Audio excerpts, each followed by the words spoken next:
길목교회 오신 여러분 환영합니다. 우리 온라인으로 함께 예배에 참여하시는 분들도 온 몸과 마음을 다해서 하나님을 예배하고 또 대림절 예수 그리스도를 오심을 소망하는 기쁨의 시간 다 같이 되시기를 바랍니다. 우리 이 시간 다 같이 성령의 임재를 위한 간구의 찬송 함께 하겠습니다.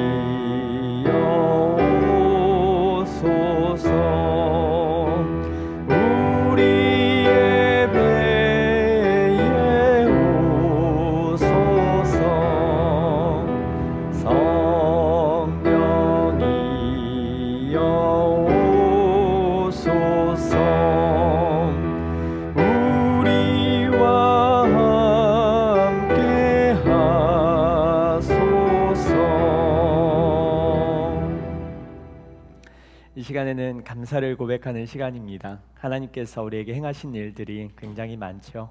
3가지 이상씩은 다 헤아리면서 이 시간 감사를 고백하겠습니다.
감사드리며 예수님의 이름으로 기도합니다. 아멘. 우리 이 시간 공동체 기도를 함께 봉독하겠습니다. 온 세상을 창조하시고 생명을 주신 하나님 감사합니다. 예수 그리스도 십자가 보혈로 세상 모든 사람들을 구원해 주신 하나님 찬송합니다. 오늘도 성령 안에서 말씀하시고 우리의 기도를 들으시는 하나님 감사합니다. 이 악한 세상 가운데 하나님 나라를 이루어 주시고 우리와 늘 함께 주옵소서. 아멘. 우리 이 시간 다 같이 함께 찬양하겠습니다.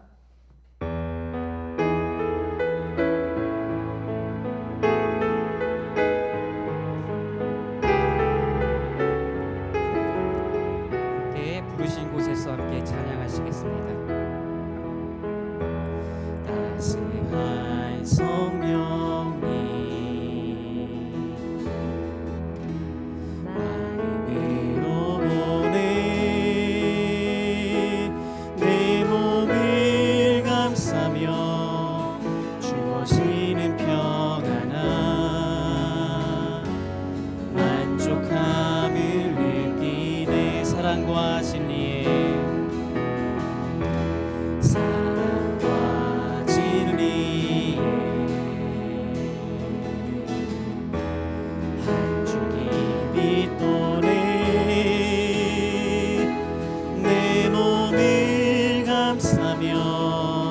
주어지는 평안한 그 사랑을 느끼네. 우리 신도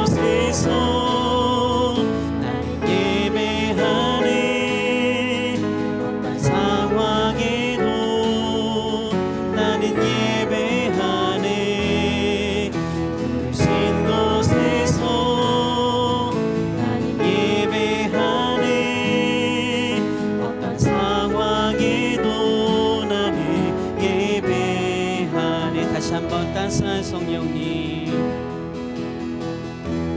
따스한 성령님 마음으로 보내 내 몸을 감싸며 주어지는 평안함 만족함을 느끼네 부르신 곳에서 나는 예배하네 어떤 상황에도 나는 예배하네 부르신 곳에서 나는 예배하네 어떤 상황에도 나는 예배하네 내가 걸어갈 때 길이 되고 살아갈 때 삶이 되는 그곳에서 예배하네 내가 걸어갈 때 길이 되고 살아갈 때 삶이 되는 그곳에서 예배하네 내가 걸어갈 때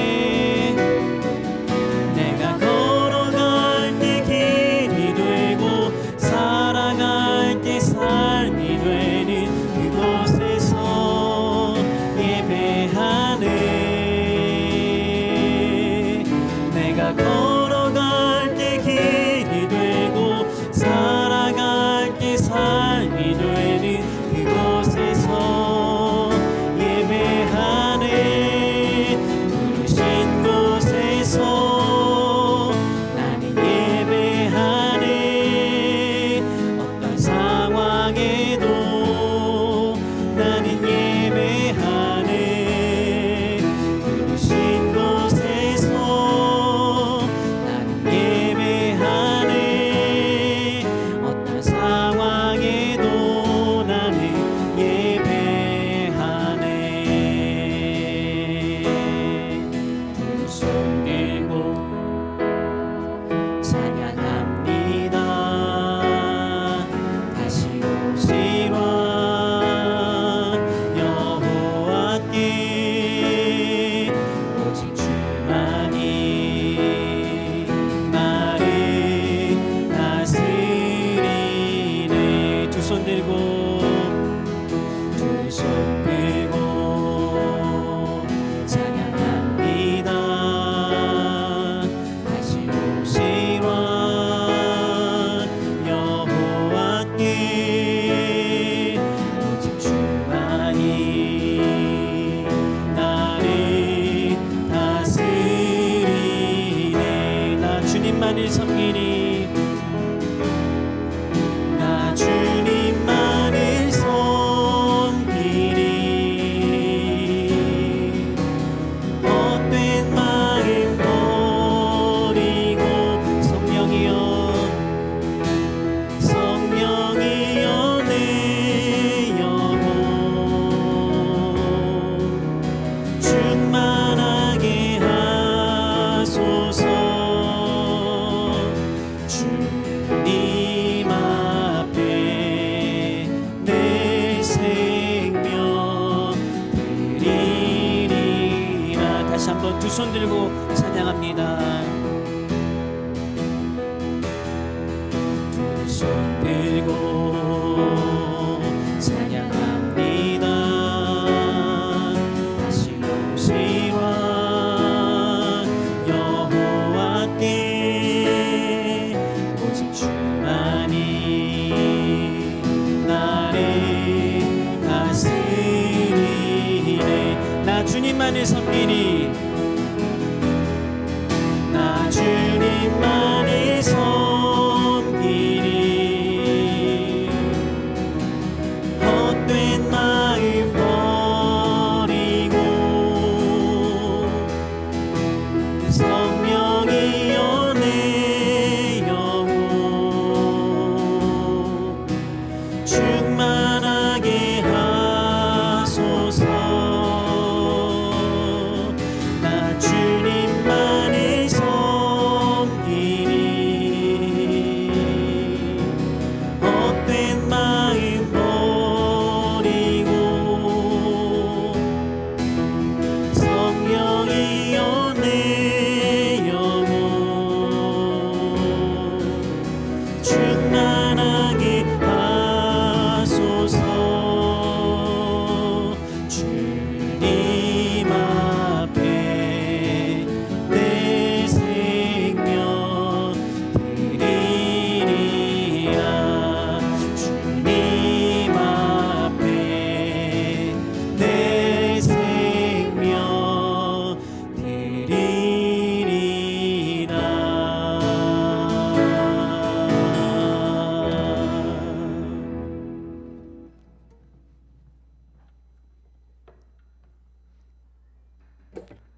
이 시간에는 말씀을 듣기에 앞서서 말씀을 준비하고 마음을 여는 시간입니다. 우리 교독문을 함께 교독하겠습니다. 주님께서 우리에게 말씀하십니다.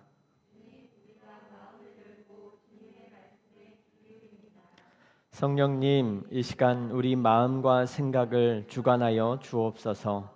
주님, 우리에게 말씀해 주옵소서. 응답해 주옵소서. 아멘.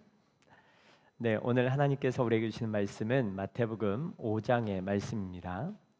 마태복음 5장의 말씀. 성경책을 꺼내셔서 함께 교독하도록 하겠습니다. 신약 성경 마태복음 5장의 말씀을 저와 여러분이 한 절씩 교독하도록 하겠습니다. 하나님께서 말씀하시는 음성을 여러분이 개인적으로 직접 들으시는 시간 되면 좋겠습니다. 예수께서 물을 보시고 산에 올라가 앉으시니 제자들이 나온지라. 심령이 가난한 자는 복이 있나니 천국이 그들의 것이미요. 온유한 자는 복이 있나니 그들이 땅을 기업으로 받을 것이미요.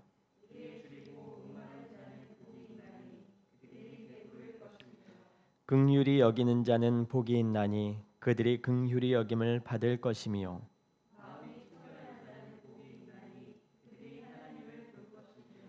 화평하게 하는 자는 복이 있나니 그들이 하나님의 아들이라 일컬음을 받을 것이미요.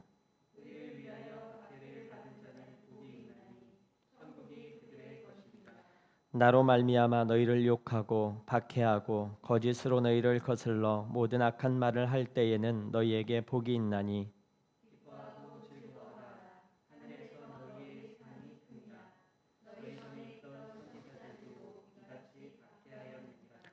너희는 세상의 소금이니 소금이 만일 그 맛을 잃으면 무엇으로 짜게 하리요.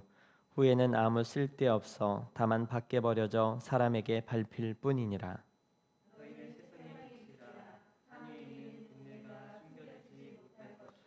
사람이 등불을 켜서 말 아래에 두지 아니하고 등경 위에 두나니 이러므로 집안 모든 사람에게 빛이 느니라.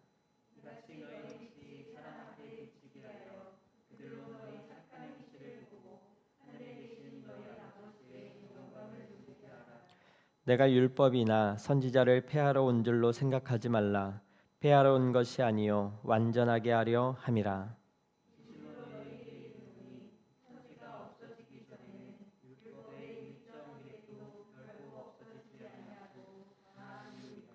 그러므로 누구든지 이 계명 중에 지극히 작은 것 하나라도 버리고 또 그같이 사람을 가르치는 자는 천국에서 지극히 작다 일컬음을 받을 것이요 누구든지 이를 행하며 가르치는 자는 천국에서 크다 일컬음을 받으리라.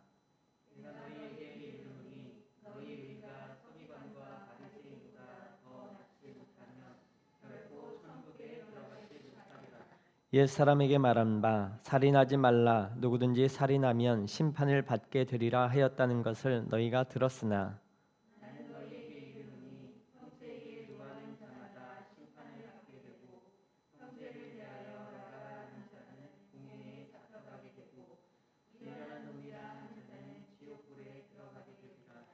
그러므로 예물을 제단에 드리려다가 거기서 내 형제에게 원망 들을 만한 일이 있는 것이 생각나거든.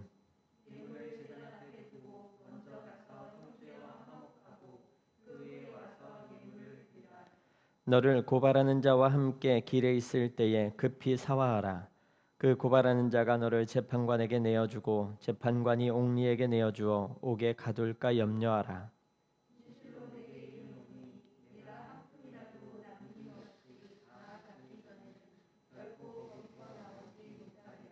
또 간음하지 말라 하였다는 것을 너희가 들었으나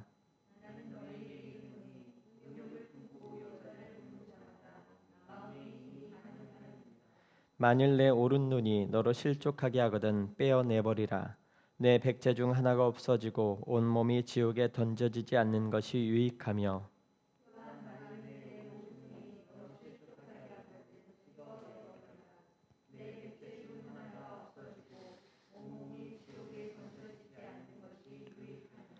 또 일렀을 때 누구든지 아내를 버리려거든 이혼 증서를 줄 것이라 하였으나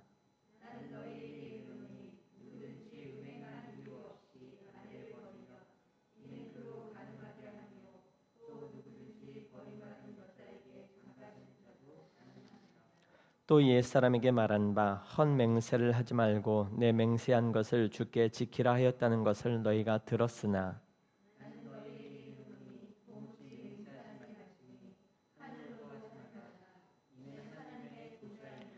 땅으로도 하지 말라 이는 하나님의 발등상임이요 예루살렘으로도 하지 말라 이는 큰 임금의 성임이요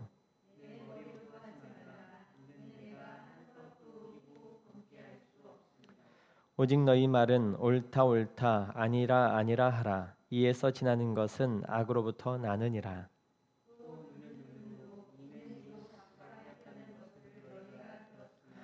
나는 너희에게 이르노니 악한 자를 대적하지 말라 누구든지 내 오른편 뺨을 치거든 왼편도 돌려대며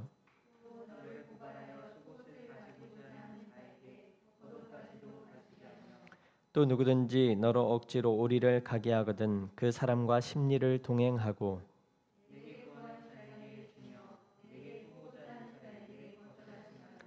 또 내 이웃을 사랑하고 내 원수를 미워하라 하였다는 것을 너희가 들었으나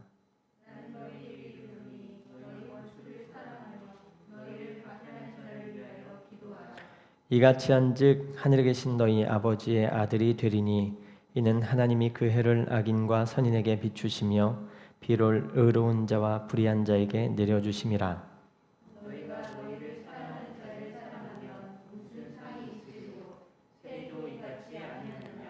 또 너희가 너희 형제에게만 무난하면 남보다 더하는 것이 무엇이냐 이방인들도 이같이 아니하느냐 그러므로 하늘에 계신 너희 아버지의 온전하심과 같이 너희도 온전하라. 아멘. 지금 이제 하나님의 말씀을 우리가 이제 들어보도록 하겠습니다. 말씀 읽고 듣는 시간이 굉장히 깁니다. 그렇죠? 오늘 말씀은 더더욱 기니까요. 그래서 인내심을 가질 게 아니라 하나님이 직접 내게 말씀하시는구나 라고 생각하면 더 기쁘고 즐겁겠죠? 자, 말씀을 들어보도록 하겠습니다.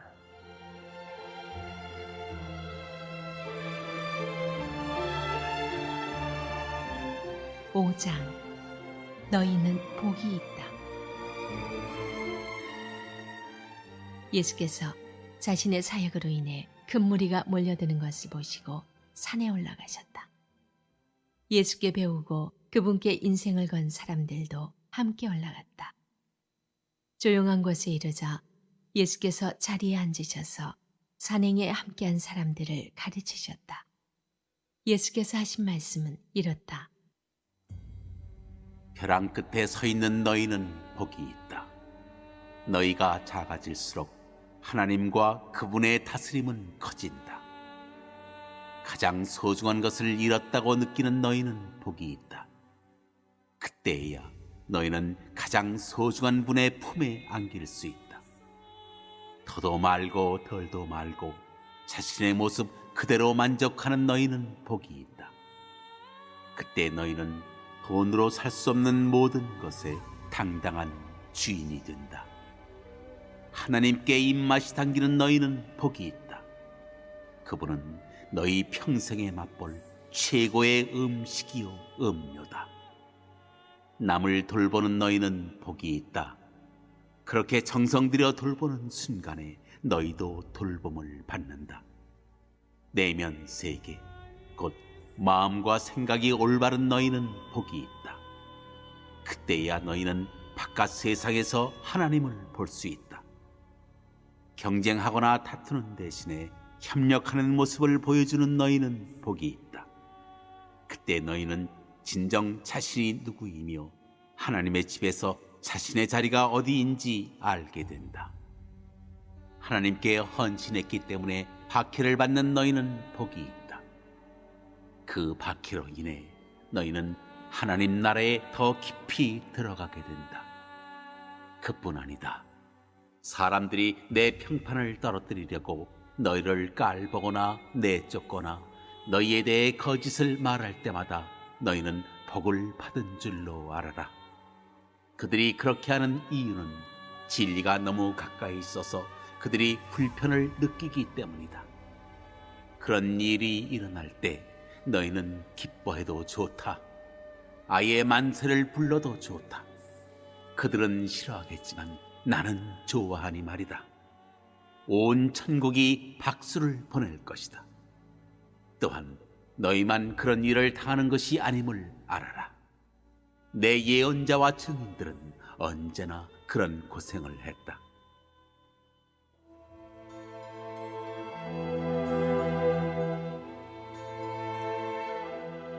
소금과 빛. 너희가 여기 있는 이유를 말해주겠다. 너희는 소금을 쳐서 이 땅에 하나님 맛을 드러내라고 여기 있는 것이다. 너희가 짠맛을 잃으면 사람들이 어떻게 경건의 맛을 알겠느냐? 너희가 쓸모없어지면 결국 쓰레기통에 버려질 것이다. 이렇게 말할 수도 있다.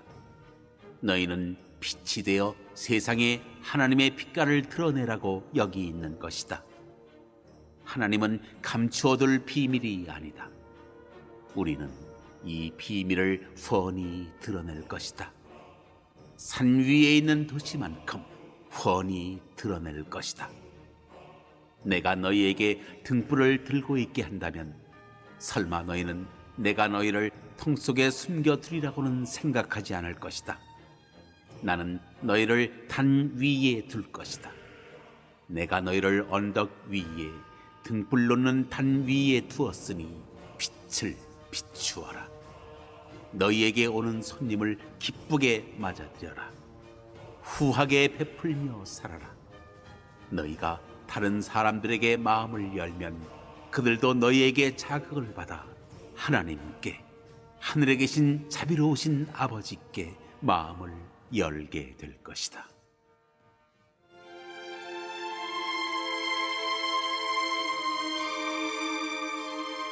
하나님 율법의 완성.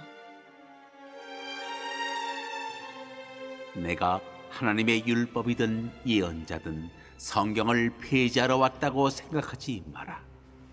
내가 온 것은 폐지하려는 것이 아니라 오히려 완성하려는 것이다. 나는 그 모든 것을 거대한 하나의 파노라마 속에 아우를 것이다. 하나님의 율법은 하늘의 별과 너희가 발을 딛고 있는 땅보다 더 현실적이며 영속적이다. 별들이 다 불타버리고 땅이 닳아 없어진 뒤에도 하나님의 율법은 살아서 역사할 것이다. 하나님의 율법에서 가장 작은 항목이라도 하찮게 여긴다면 너희 스스로를 하찮게 여기는 꼴밖에 되지 않는다.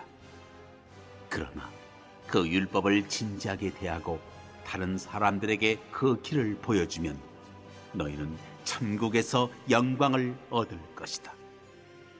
옳게 사는 문제에서 너희가 바리새인들보다 훨씬 낫지 않으면 천국에 들어갈 생각은 아예 하지 말아야 한다.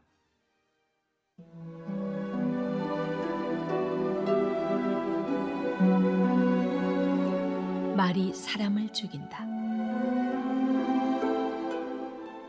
너희는 옛사람들에게 주어진 살인하지 말라는 계명을 잘 알고 있다. 내가 너희에게 말한다. 누구든지 형제나 자매에게 화만 내도 살인을 범한 것이다. 무심코 형제를 바보라고 부르면 너희는 법정으로 끌려갈 수 있다. 생각 없이 자매에게 멍청이라고 소리치면 지옥불이 너희 코앞에 있다. 가장 단순한 진실은 말이 사람을 죽인다는 것이다. 이런 문제에서 나는 너희가 이렇게 행동하기를 바란다.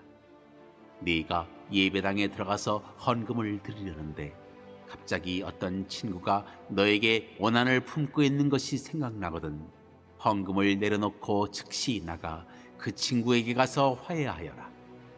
반드시 그렇게 하고 난 뒤에 돌아와 하나님과의 일을 마무리하여라. 또는 내가 길거리에 있는데 옛 원수가 다가와 말을 건다고 하자. 한시도 지체하지 말고 네가 먼저 나서서 그 사람과 화해하여라. 그의 이력을 보건대 그 사람이 선수를 치게 두면 너는 결국 법정에 서게 될 것이고 어쩌면 감옥에 갈지도 모른다. 그렇게 되면 너는 엄청난 벌금을 물지 않고는 거기서 나오지 못할 것이다.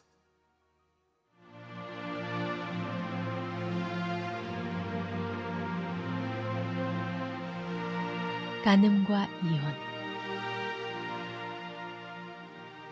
너희는 남의 배우자와 동침하지 말라는 계명도 아주 잘 알고 있다. 그러나 단순히 동침하지 않는다고 해서 너희의 덕을 지켰다고 생각하지 마라. 너희 마음은 너희 몸보다 훨씬 빨리 정욕으로 더럽혀질 수 있다. 아무도 모를 것 같은 견눈질도 너희를 더럽힌다. 이 일이 실제로 쉬울 것이라고 생각하지 마라. 네가 도덕적으로 순결한 삶을 살고 싶다면 너는 이렇게 해야 한다. 내 오른쪽 눈이 음흉하게 견눈질하는 것을 알아차리는 순간에 넌 그 눈을 멀게 해야 한다. 한 눈으로 살 것인지 아니면 도덕적 쓰레기 더미에 내던져질 것인지 너는 정해야 한다. 또 남을 해치려고 내 오른손을 드는 순간에 너는 그 손을 잘라버려야 한다.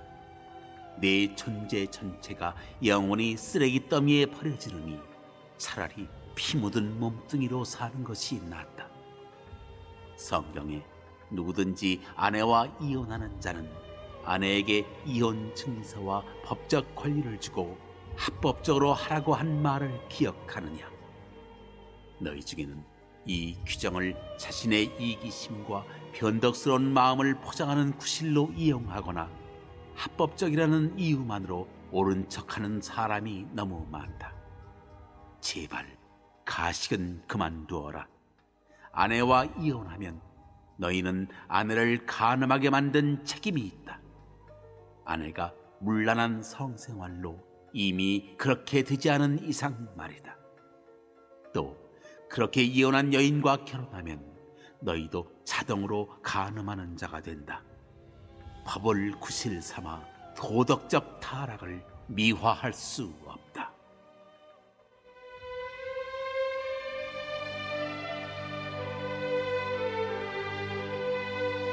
마음에 없는 말을 하지 마라.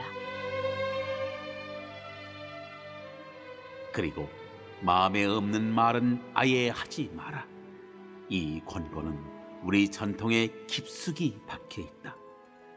기도해 주겠다고 말하고는 기도하지 않거나 마음에도 없으면서 하나님이 함께 하시기를 빈다고 하며 경건한 말로 연막을 치면 상황이 더 악화될 뿐이다. 종교적 장식을 멋지게 단다고 해서 너희 말이 진실해지는 것은 아니다. 너희 말을 거룩하게 할수록 그 말의 진실성은 떨어진다. 그러면 그렇다, 아니면 아니다라고만 하여라. 자기 뜻을 관철하려고 말을 조작하다가는 잘못된 길로 빠진다.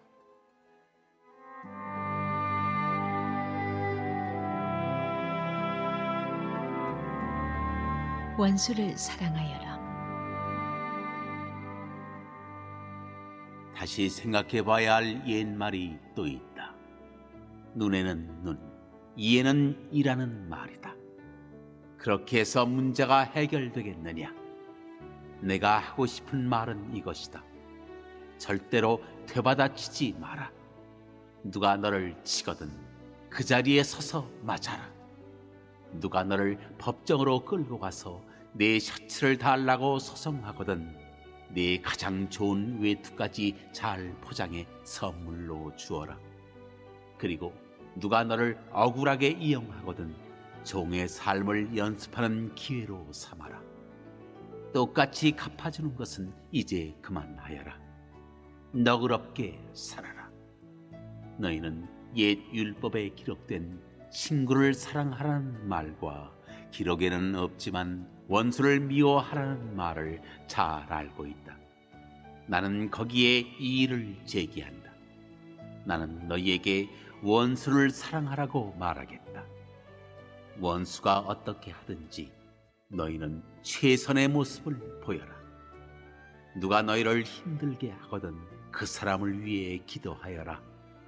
그러면 너희는 너희의 참된 자아, 하나님이 만드신 자아를 찾게 될 것이다.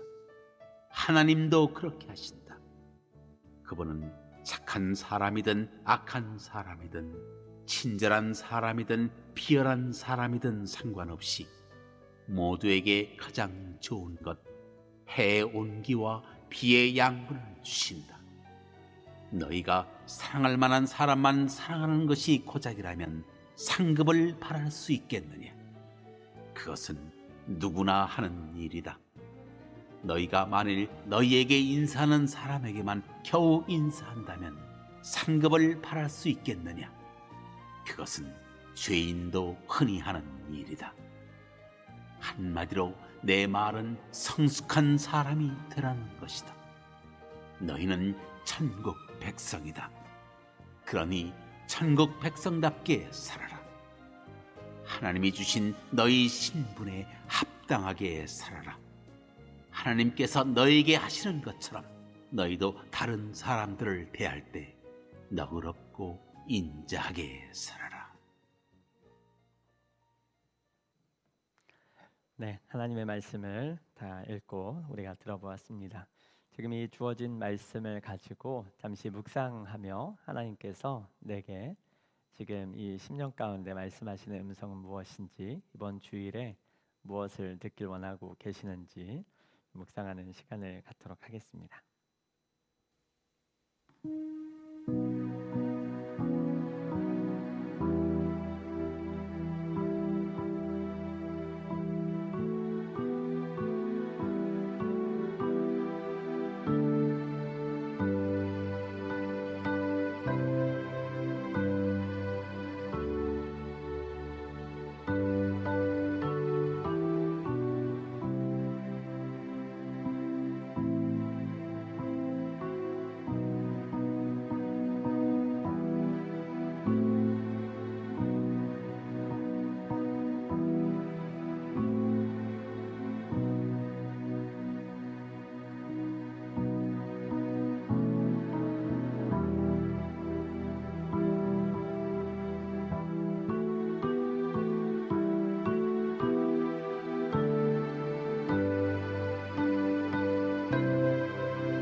네, 어떻게 말씀 묵상 잘 하셨습니까?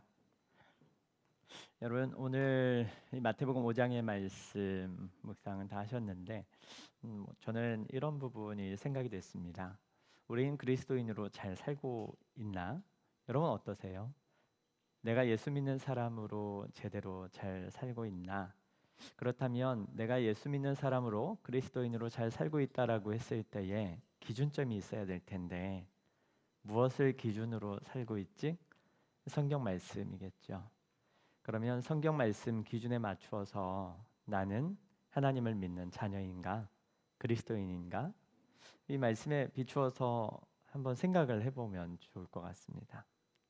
근데 예수님께서 오늘 좀 놀라운 말씀을 하시는데 전체가 사실 다 놀랍습니다. 5장부터 7장까지에 있는 말씀은 예수님께서 산에 올라가셔서 무리들을 향해서 이제 산상수훈이라고 산 위에서 주신 교훈의 말씀을 전한 내용인데 그래서 7장까지 다 읽어봐야 돼요. 그런데 오늘 5장만 살펴본다 하더라도 말씀이 너무나 새롭죠. 놀랍죠. 어떤 부분에서 다른가? 여러분 중간에 있는 10계명의 말씀, 여러분 출애굽기 20장에서 하나님께서는 이스라엘 백성들에게 10가지 중요한 계명을 말씀을 하셨죠. 그런데 예수님께서는 그 계명의 말씀을 다시 한번 사람들에게 말씀을 하고 계세요. 그런데 그냥 되풀이하시는 말씀이 아닙니다. 이 말씀을 진짜 제대로 지키고 있는가라고 질문하고 있는 거죠. 내가 그리스도인으로서, 내가 하나님의 자녀로서 나 정말 제대로 살고 있는 거 맞아? 이런 생각을 해볼 수 있어야 되는 거죠. 아마 예수님의 말씀을 듣고 있는 이 대상 가운데에는 이 말씀 앞에서 떳떳한 사람들이 많았을 겁니다. 바리새인들 율법을 얼마나 잘 지켰습니까? 난 잘 지키고 있지. 예수님 앞에 나왔던 율법학자도 부자 청년도 이런 부분에 있어서 당당했을 겁니다. 바리새인들은 예수님 앞에서 그 질문에 저는 구약 율법을 잘 지키고 있습니다. 저는 하나님의 자녀 맞습니다. 저는 저 사람들이랑 달라요. 기도 열심히 합니다. 말씀도 잘 보고요. 헌금도 제대로 합니다. 요즘 사람들 헌금 다 떼먹잖아요. 저는 정직하게 하거든요. 이런 걸로 자랑을 할 수 있잖아요. 저도 헌금 정직하게 하니까 되게 자랑스럽잖아요. 그런데 이렇게 자랑스럽게 할 수 있었던 그런 부분들이 예수님 앞에서 어떻게 들렸을까? 살인하지 말라. 여러분 살인 안 하셨죠? 네, 저도 살인은 해본 적은 없어요. 그러면 그 부분에 있어서 나는 하나님의 계명 잘 지키고 있지. 그런데 예수님께서는 어떤 것도 살인인가? 이렇게 말씀을 하시는 거죠. 이 바리새인들을 비롯한 이 당시에 율법을 잘 지키고 있다라고 생각했던 사람들은 나는 율법을 잘 지키고 있습니다라고 말했겠지만 예수님은 그들에게 정말 이 율법에서 주고 있는 메시지가 무엇인지 아니? 이렇게 질문을 하시는 거죠. 예수님의 메시지에는 한 가지 특징이 있었습니다. 그건 뭐냐? 외적인 것을 넘어서서 이 안에 마음이 사실은 더 중요하다라고 하는 것이지요. 사람들은 외적으로 예수 그리스도께서 하신 이 말씀을, 그러니까 하나님의 말씀을 잘 지켰을 수 있습니다. 그런데 내적으로는요, 하나님이 지금 구하고 살펴보고 계시는 이 마음은요, 이 부분을 이야기하고 있는 거죠. 유대인들이 아내를 버렸어요. 그 당시 여자들의 위치를 생각하면 굉장히 열악했죠. 여자들은 남자 곁을 떠나면 혼자서 자립할 수 있는 구조가 아닙니다. 그러니까 율법에는 뭐라고 나와 있습니까? 아내를 이혼할 때는 이혼증서 써주라고 하는 겁니다. 그러니까 반드시 법적인 절차 밟고 해야 되지, 네가 마음대로 해서 이 여자들의 인생이 너무 힘겹고 혼자 살아갈 수도 없는데 그렇게 할 수 있게 할 수 없다. 이렇게까지 제도적인 보완책을 말한 거예요. 그런데 예수님께서는 그거에 한 단계 더 나아가서 말씀을 하시는 거거든요. 이혼하는 이혼증서만이 문제가 아니라는 거예요. 아니 율법에 이혼증서 써주면 이혼하라고 했지 않습니까? 근데 마태복음 19장에 예수님께서 이런 말씀을 하시는 거예요. 너희들의 완악함 때문에 그것이 허락된 것이지 하나님의 본심은 그게 아니라는 거죠. 완악한 마음 때문에 외적인 절차라도 그런 부분이 필요했기 때문에 이혼 증서를 써주라고 하는 것이지 그 부분의 속마음은 뭐라는 겁니까? 이 마음으로부터 긍휼과 사랑인 거죠. 그래서 살인하지 말라, 간음하지 말라. 이 메시지를 들어보면 굉장히 어렵습니다. 그리고 더 엄격합니다. 더 힘든 기준이죠. 살인하지 말라라고 했을 때 전 살인하지 않았어요. 여러분도 아마 그럴 겁니다. 그런데요, 예수님이 그 뒤에 하신 말씀은요. 형제에게 나가라 하는 자, 미련한 놈이라고 하는 자, 지옥불에 던져진다라고 그랬는데 이 기준에 의하면 여러분은 지옥불에 있습니까? 천국에 있습니까? 사모님한테 물어봐야 되나요? 살인하지 않는 건 잘했어요, 저도. 그런데 예수님은 살인하지 말라라고 하는 그 안에 숨겨진 이 하나님의 원래의 마음이 무엇인가를 전하신 거죠. 간음하지 말라. 이 부분 숨겨진 마음은 무엇인가? 그래서요, 예수님께서 오셔서 전했던 메시지에는 외적인 것을 넘어서서 이 안의 중심 마음을 보시는 하나님을 이야기하고 있습니다. 대림절 둘째 주간인데요. 하나님 예수님께서 이 땅에 왜 오셨는가? 이제 우리가 성탄을 맞이하게 될 텐데 예수님이 이 땅에 왜 오셨지? 그분이 오셔서 한 일은 무엇이지? 어떤 말씀을 통해서 우리에게 무엇을 전하려고 하셨지? 그럼 우리는 다 알고 있어요. 복음서만 읽어보더라도 예수님께서 오셔서 사람들에게 복음을 전하셨고 또 사람들을 치유하셨고 또 사람들에게 가르침을 주셨죠. 하나님 나라의 복음을 가르쳐 주셨습니다. 이런 여러 가지 것들을 다 하셨어요. 그런데 이제 그런 것들을 통해서 궁극적으로 하시고자 한 것이 무엇인가? 예수님이 과연 이 땅에 오신 목적은 무엇인가? 이제 그 의미를 우리가 찾아가는 시간이 대림절 기간이죠. 그래서 그 오신 목적을 드러낼 수 있는 그 가르침의 한 면의 말씀을 우리가 5장을 통해 살펴본 거예요. 그런데 예수님께서 오셔서 하시는 말씀이 내가 율법을 폐하러 온 것이 아니라 완성하러 왔다. 이렇게 말씀을 하셨다는 겁니다. 그러니까 사람들이 보기에는 저거는 하나님께서 말씀하신 게 아닌데 라고 생각할 수도 있겠죠. 그런데 그게 아니라 예수님께서 오셔서 이루고자 하셨던 한 가지 목적 가운데 하나는 이 구약 율법, 하나님께서 우리에게 주셨던 이전에 주셨던 이 성경의 말씀, 이것을 좀 더 본질적으로 우리에게 이해시키고 우리가 그 말씀대로 살아갈 수 있도록 하기 위해서 오셨다라고 하는 것이죠. 그러므로 우리는 예수 그리스도를 통해서 성경을 새롭게 봐야 되는 거죠. 쉽게 말하면 신약을 통해서 구약을 해석할 필요가 있는 겁니다. 구약의 말씀을 그대로 보고 이제 난 이렇게 살아야지 라고 한다면 이미 이 땅에 이루어진 예수 그리스도의 사건을 빼버리고 해석하니까요, 잘못된 결과를 맞이하게 되는 거예요. 여러분, 우리 구약 성경에서 하라 하지 말라라고 하는 말씀을 여러 개 보게 되는데 구약 창세기부터 읽기 시작해요. 그리고 은혜 받아요. 나 이렇게 살 거야. 하나님 말씀이니까 이렇게 해버리면요, 이거는 옳지 않은 방법입니다. 왜냐하면 예수님께서 오셔서 이미 하나님께서 그것을 말씀하시는 이유는 무엇이고 또 하나님께서 오늘 이 시대에 우리는 어떻게 살길 원하시는지를 완벽하게 완성하시면서 설명해 주신 부분이 있기 때문입니다. 여러분, 구약 율법에 너를 누가 눈을 상하게 하잖아? 그럼 너도 눈을 상하게 해. 이렇게 돼 있잖아요. 이를 부러뜨려서 너도 가서 이 부러뜨려. 이 말씀 들었단 말이에요. 그럼 어떻게 해요? 우리 아들놈을 누가 때렸어? 일로 와. 가서 때려. 이 말씀대로 실천하며 살 겁니까?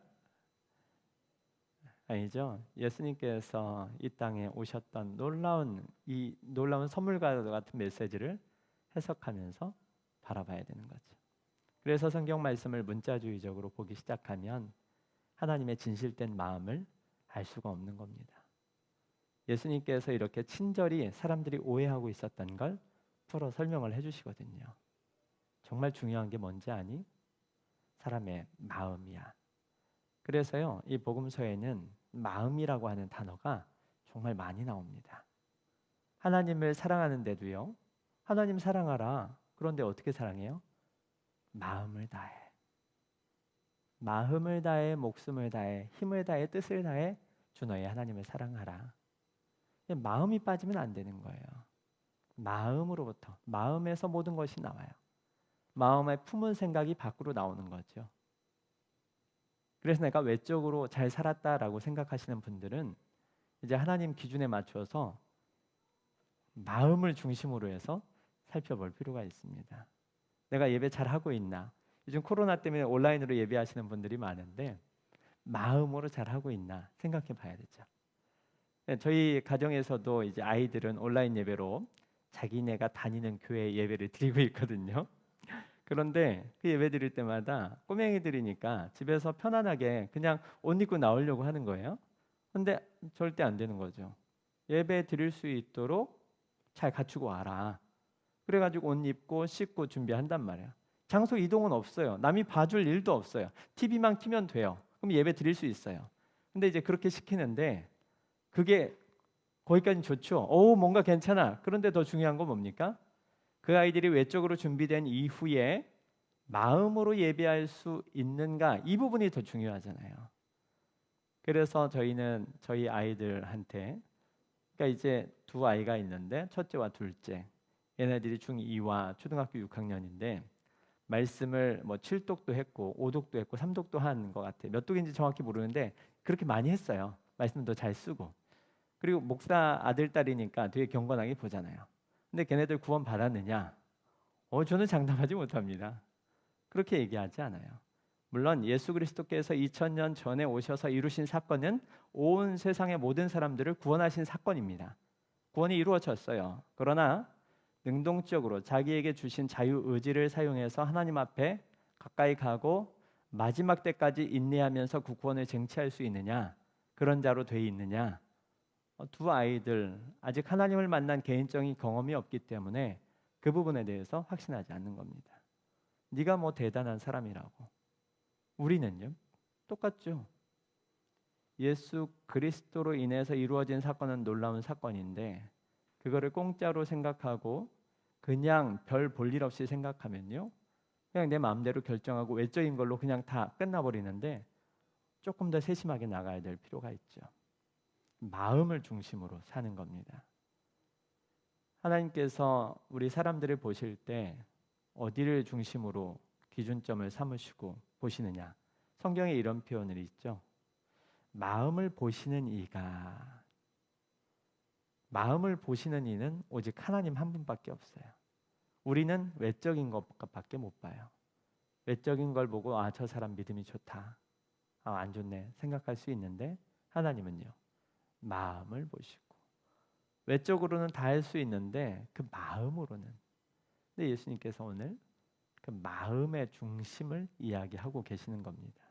그러니까 외적인 것으로 지금 나는 잘 믿음 생활 잘 하고 있다, 나는 쟤보단 나아, 적어도 나는 저 사람보단 나아 라고 생각했다면 기준점을 달리해 볼 필요가 있죠. 마음을 기준으로 놓고 한번 보라는 거죠. 여러분, 이 질문 앞에 조금 두렵지 않습니까? 차이점이 없어지죠? 없습니다. 제자들한테도요, 예수님께서 이런 엄청난 메시지를 던졌어요. 그랬더니 제자들이요, 이런 얘기를 해요. 천국에 가려면 어떻게 해야 되는지 말씀을 했더니, 아니 예수님, 그러면 누가 천국에 들어가겠습니까? 아무도 없죠. 마태복음 22장에 혼인 관련해서 메시지를 주시다가 이 제자들이 이렇게 응답하는 거예요. 아니 천국에 갈 사람은 어디 있습니까? 조건이 너무 높다는 거예요. 아니 난 당연히 갈 줄 알았는데 생각해보니까 너무 이게 힘든데 조건이 누가 가요? 그랬더니 예수님께서 이런 말씀하시죠. 사람으로서는 할 수 없는데 하나님께서는 하실 수 있다. 여러분, 이게 무슨 말씀일까요? 지금 예수님께서 하시는 말씀 5장의 말씀을 우리가 들어보면 조건이 더 어려워졌어요. 하나님께서 이걸 말씀하셨구나. 그냥 외적으로 지킨다고 끝날 게 아니구나. 하나님은 내 마음을 보시는 거였구나. 그러면 내 마음의 중심이 하나님께 향해 있고 죄를 짓지 않고 있는가? 이 부분이 중요한데 그러면 너무 힘들어진 거잖아요. 그러니까 제자들도 그렇고 사람들도 그렇고 다 힘들어졌어요. 근데 예수님께서 뭐라고 하세요? 하나님으로서는 하실 수 있다. 마음을 기준으로 놓으니까 나도 죄인이고 저 사람도 죄인이고 차이점이 별로 없어요. 그래서 구원받을 가능성이 없어요. 그런데 하나님께서는 하실 수 있다. 이렇게 말씀을 하시는 거죠. 그래서 예수님께서 어떤 얘기를 더 하시냐면 비유를 드시면서요. 이런 부분을 말씀을 하세요. 여러분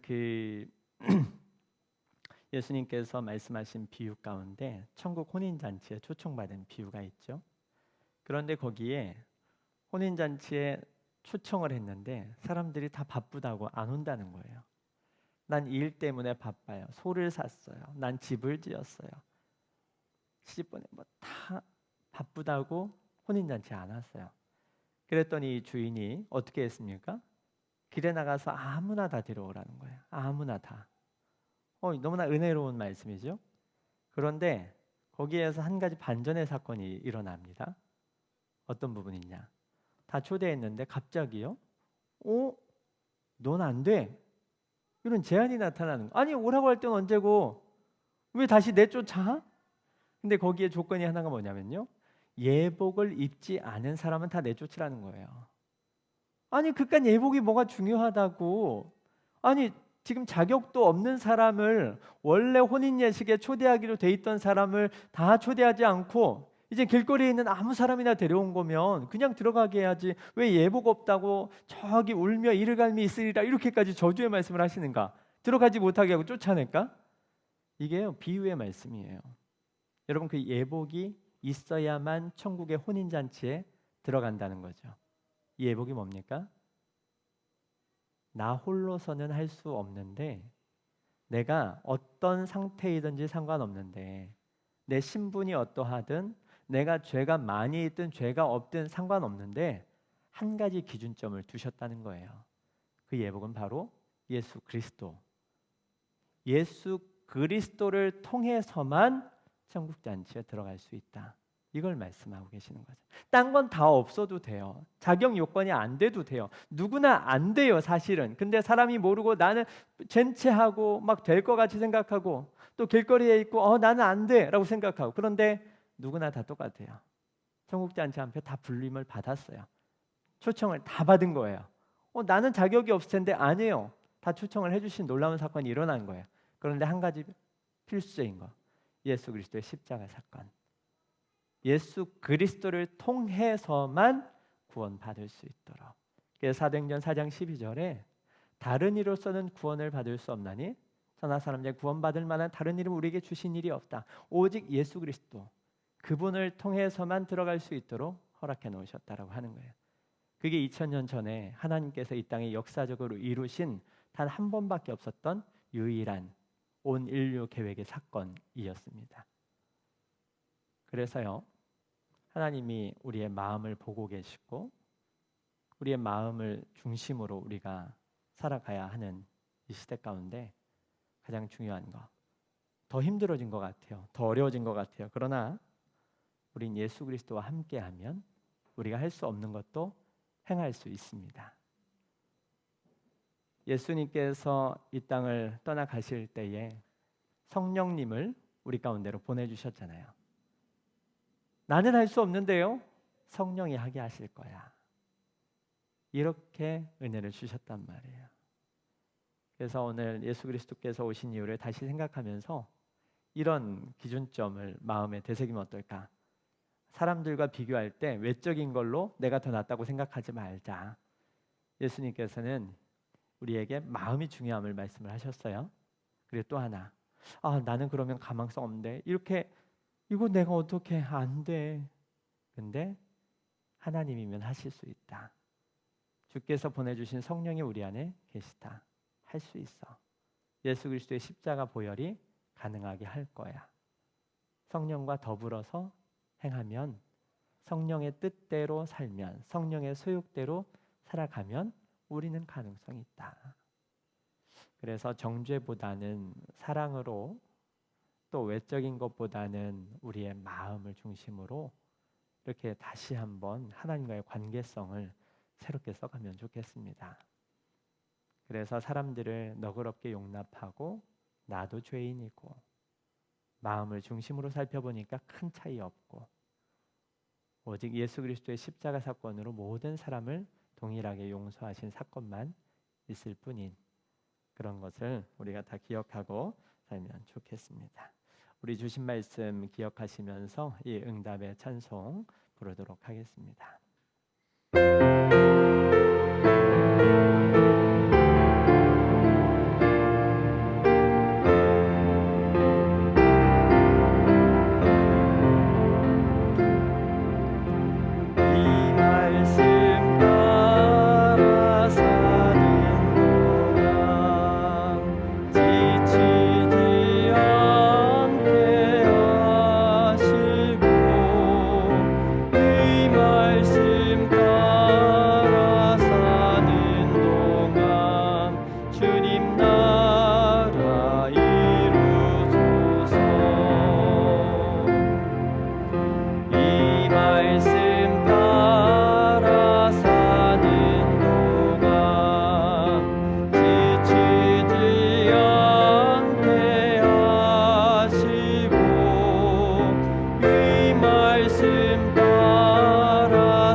우리 기도하겠습니다.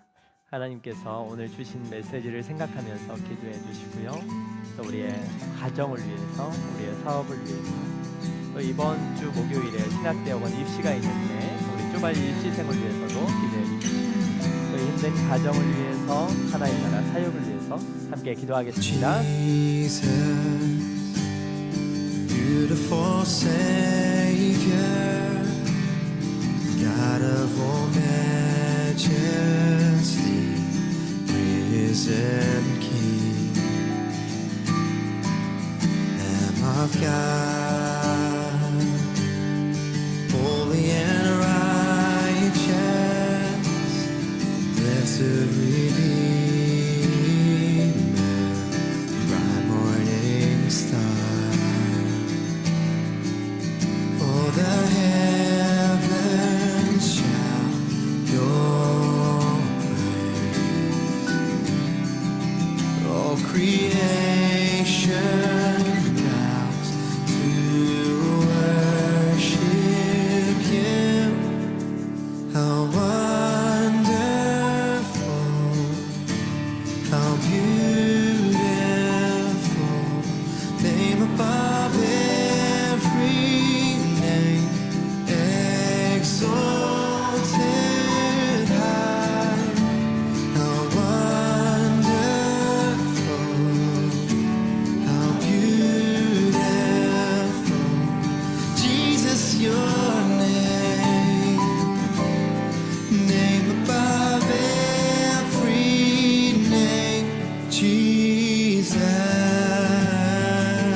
예수님의 이름으로 기도합니다. 아멘.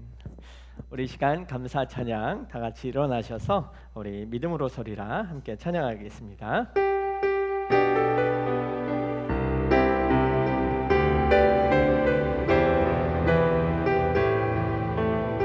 이곳에 임하신 하나님 나라 함께 찬양하겠습니다.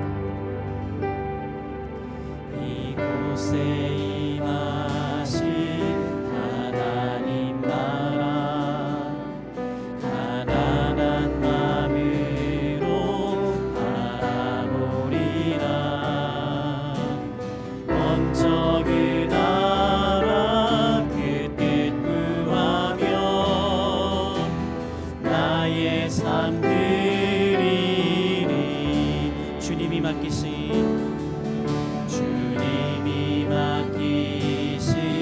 하나님 나라 믿음의 눈으로 바라보리라. 하늘의 뜻이 이 땅 가운데 완성된 그날까지 믿음 다요 그 위에 서리라. 하나님의 나라는 무너지지 않으리. 믿음 다요 그 나라 세워가리라. 주님 곧 오실 때까지. 다시 한번 찬양하겠습니다. 이곳에 임하신 하나님 나라 가난한 마음으로 바라보리라. 먼저 그 나라 그 뜻 구하며 나의 삶 드리리. 주님이 맡기신 하나님 나라 믿음의 눈으로 바라보리라. 하늘의 뜻이 이 땅 가운데 완성된 그날까지 믿음 다요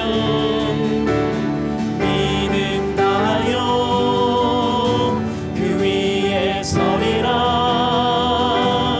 하나님의 나라는 무너지지 않으리. 믿음 다요 그 나라 세워가리라. 주님 곧 오실 때까지 믿음 다요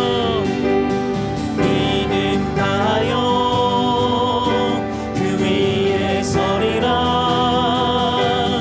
하나님의 나라는 무너지지 않으리. 믿음 다요 그 나라 세워가리라.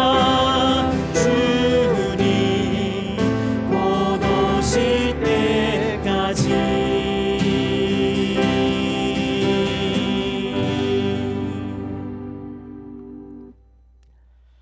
네, 우리 복선 포문을 함께 교독하도록 하겠습니다. 주의 말씀대로 행하는 여러분에게 복이 있을지어다.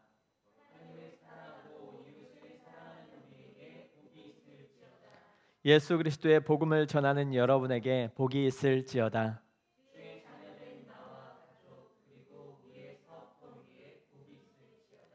주를 사랑하고 예배하는 우리 모두에게 복이 있을지어다. 아멘.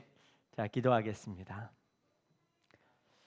우리 주 예수 그리스도의 은혜와 아버지 하나님의 그 다함이 없으신 사랑하심과 성령님의 교통하시고 내주하셔서 역사하심이 이제는 이 마음의 중심으로 하나님을 섬기기로 다짐하는, 또 하나님 나라를 이 땅 가운데 진실이 이루어 드리고자 소원하는, 또 주의 성령을 의지하여 예수 그리스도의 십자가 복음을 전파하며 살기로 다짐하며 이 대림절을 기다리며 소망하는 주의 모든 자녀들 위해 이제로부터 영원토록 함께 하시기를 간절히 축원하옵나이다. 아멘.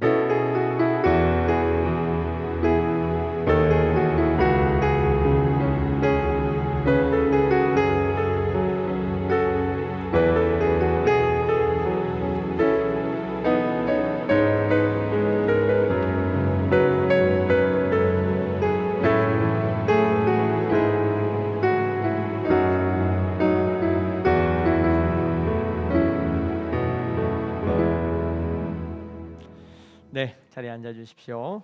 네, 예배를 마쳤고요. 우리 공동체 소식 하나 전해드리겠습니다. 우리 다음 주에는요 해금 연주 특수 순서가 있습니다. 우리 이건명 해금 연주자님이 이곳에 오시기로 했는데 이분은 뭐 소개를 할 게 많은데 이게 이제 또 외부에 나가면 겸손해 하실 것 같아서 어쨌든 굉장히 실력이 있으시고 하나님을 사랑하는 청년 같은 분입니다. 그래서 그분의 해금 연주를 들으면 참 마음이 따뜻해지고 뭔가 참 놀라웠던 경험이 있어요. 제가 이렇게 피아노와 이런 외국 악기잖아요. 근데 이제 우리 악기로 찬양하는 모습을 보고 되게 감동적인 그런 시간 임팩트를 가졌는데 또 여기 와서 함께 그렇게 할 다음 주에 그렇게 하니까요. 기대해 주시면 좋겠습니다. 그리고 또 이번 주 목요일에 신대원 입시가 있는데 장로의 신학대학교 신학대학원 시험이 목요일에 있습니다. 이제 저는 그 입시생들을 가르치는 사역을 10년 동안 해왔고 이제 1년 동안 준비한 결과가 이제 이번 주 목요일에 열매로 나타나겠죠.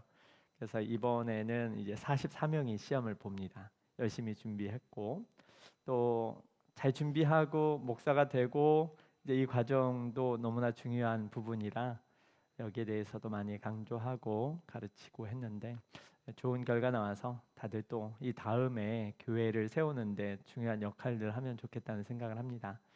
그래서 이번에는 코로나로 열이 있어도 입장이 안 된대요. 그래서 이제 여러 가지 어려운 상황들 가운데에서 시험 잘 치르면 좋겠어서요. 여기 주보에 명단도 올려놨는데 위에서 함께 기도해 주시면 한국 교회를 위한 사역에 도움이 되는 일이니까 같이 기뻐하시면서 기도해 주시면 좋겠습니다. 네, 그러면 다음 주에 또 뵙도록 하겠습니다. 한 주 동안 평안하십시오.